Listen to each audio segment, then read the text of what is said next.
I am me and you are you. And that is actually quite an amazing statement.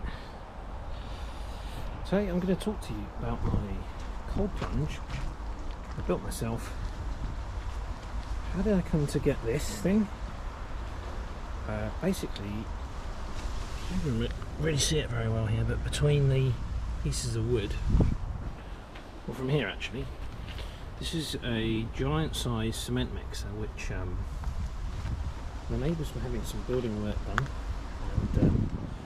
and I actually bought some wood from them, and I was also picking up some scrap bits of wood going to and fro with my wheelbarrow next door, and he just said, "Have you got a need for this?"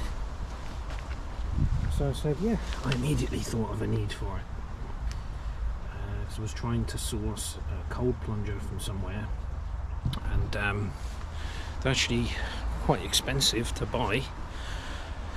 I suppose an ideal would be like an old bathtub or something with a plug, but yeah, I could immediately think of a use for this, so I said, yeah, I'll have that. So another man's rubbish has become my treasure, and it actually had some holes in it where the builders, I think, had finished with it and then just drilled a hole to clean it, or I don't know why there was a hole in it. And I initially tried to plug the hole first with cement and then with sealant, but it didn't work out, so I ended up having to filling it up and it leaking several times before finally settling with just sticking pond liner in it, which seemed to do the trick. My original intention was to fill this thing like end November, and then thinking that it would be fine until like March with the cold temperature, that it wouldn't go mouldy or green or horrible. What's actually happening is insects and creepy crawlies are falling in it. You can see this little worm. This worm's actually still alive, so let's fish it out. And so it's turning into a bit of a decomposing insect goo. So I think I am going to have to empty it.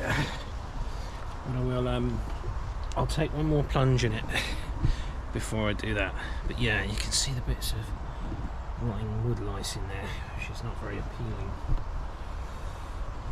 So how to get in this? Initially, when I tried it first few times, my feet felt a bit like someone had taken a blowtorch to them or banged a 9-inch nail into them.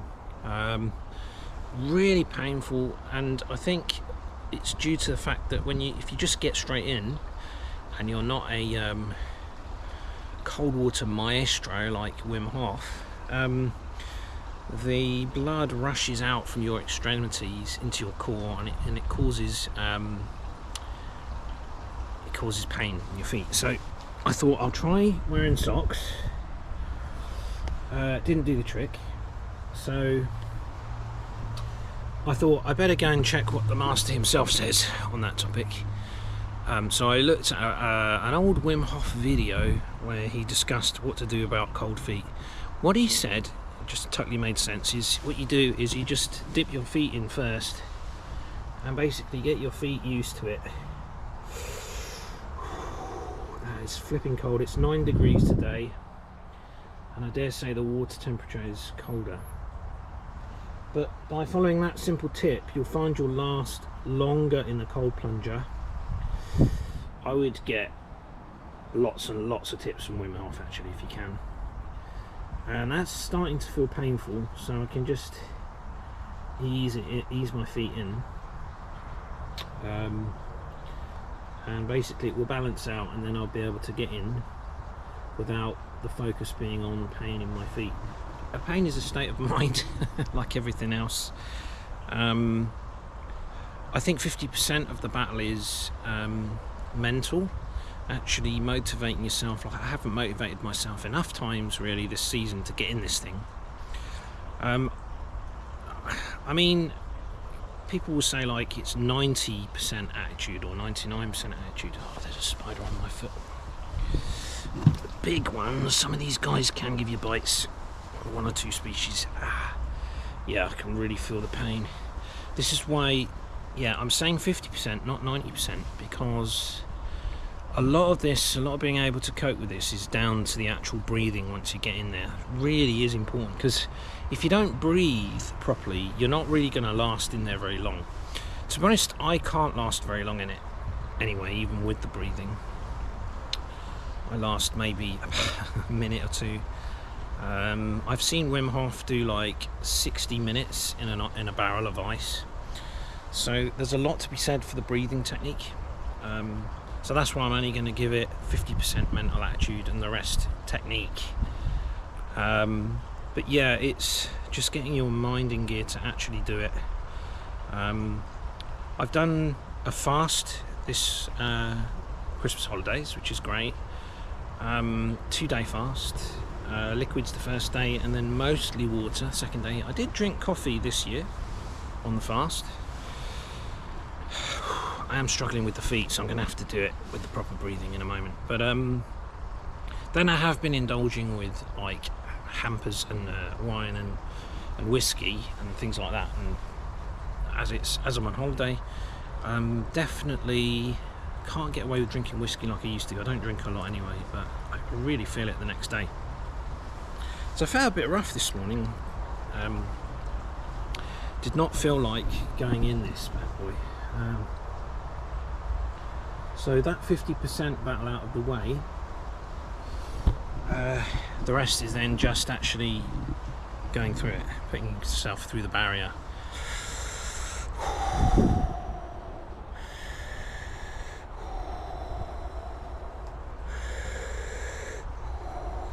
Maybe the technique is not to keep your feet too long, but to actually get in. So let's do that. Need to reduce my body fat a little. I've got a bit of belly fat. I think that's going to be a 2025 goal. Reduce portions and exercise more. Okay, let's go for it. Oh, it's flipping cold.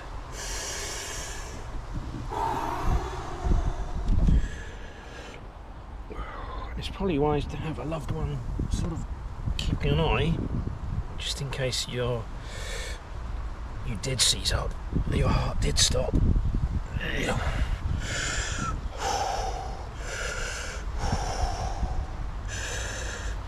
Yeah, so yeah, the pain in the feet is not as intense as it would be if I'd just gone straight in, even though my feet are hurting. Actually, my legs this time. Okay.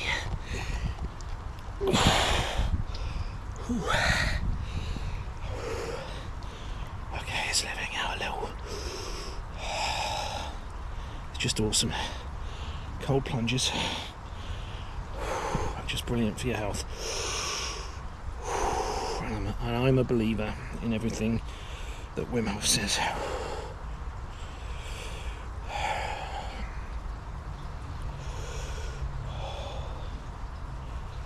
Yeah, my feet are okay.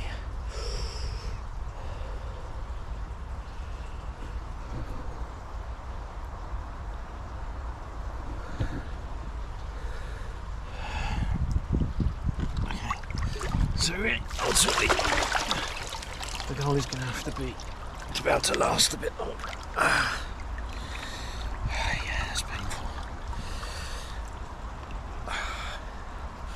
Alright, that's it for today. Let's go in one more time, guys, before I go and sit by the fire.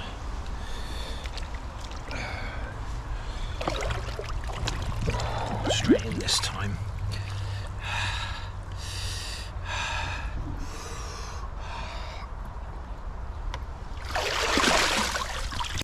So that was that, guys, my final cold plunge of 2024. It's the 30th of December. Happy that I've managed to motivate myself to get in today. If you haven't done cold plunges, look into it. Obviously, if your health permits you to do things like this. But yeah, when you come out, it's always the same when you come out. You just feel buzzing, you feel warm.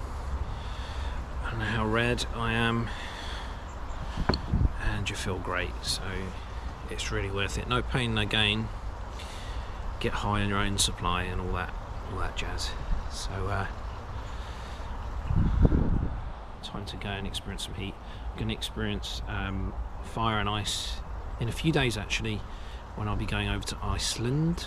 I don't know if I'll get the chance to do some cold plunges, but certainly going to do a hot spring, so looking forward to that. And if there's a bit of cold there in the hot spring, that'd be great, that'd be even better. We can do some hot cold, which is super for your circulation.